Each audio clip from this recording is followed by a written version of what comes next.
Big Basket presents the RCB podcast. Have you been mistaken for other foreign overseas cricketers in India? I get Mitch Marsh and Pat Cummins a lot of the time.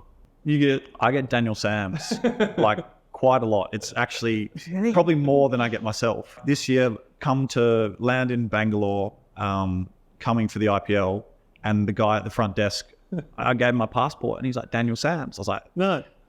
It says Tim David. Like that doesn't make any sense. So that's pretty funny. This is why facial hair is so important. This is why all of you've got to maintain different looks so that we can tell you apart in India. Tim's probably the first player to come through the Australian system where, not in the system. He's come from outside and through franchise cricket. And it probably took Australian cricket not too long to realise people can come from outside, but they're definitely more open to it now, I think. And we've obviously seen what he's done, not just franchise cricket, for Australia. So I think that's obviously the way forward. There's going to be guys who come through the way I did, and now there's guys who come through the way Tim did. Josh, you're trying to play the other formats as well and be those sort of all-format players. In this current age with the demands of how high-octane the cricket is it possible to be that sort of player? Australian cricket's getting a lot better at, potentially in a 5-match series playing games 1, 3 and 5 or 1, 2 and 3 and then heading home for a few weeks just to refresh or get home for that week and maximise that time and refresh and come back to the group. So I think not necessarily resting whole series, but it's just picking and choosing your moments. And I mean, often if there's a test match around the corner, you have to build up anyway. So I'd much prefer to play to bowl those balls in games and get ready that way than, slog it out in the nets of training. So I think it is possible to a degree, and we'll keep working on that. Maga. Weather andre perfect fit. Cinema andre super hit. 10 minutes andre. Boys, big basket. 10 minutes andre, big basket. 10 minutes andre, big basket. Big Basket, delivering in Bengaluru and everywhere in 10 minutes.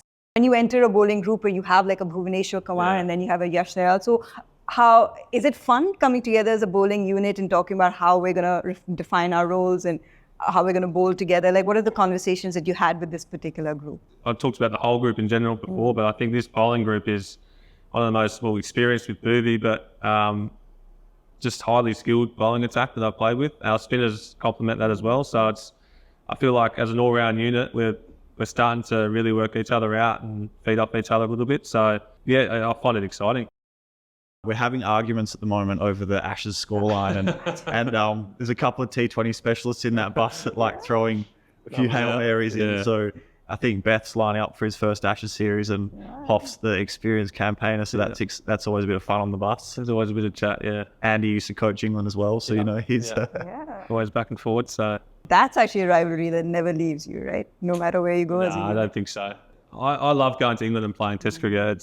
It's awesome. It's probably the pinnacle for me, and vice versa. When we get up at home, it's probably their pinnacle, and Australian crowds really love giving it to the Poms all day, every day. So yeah, it's a great. Tim's like, the crowds are huge. It's all over the place.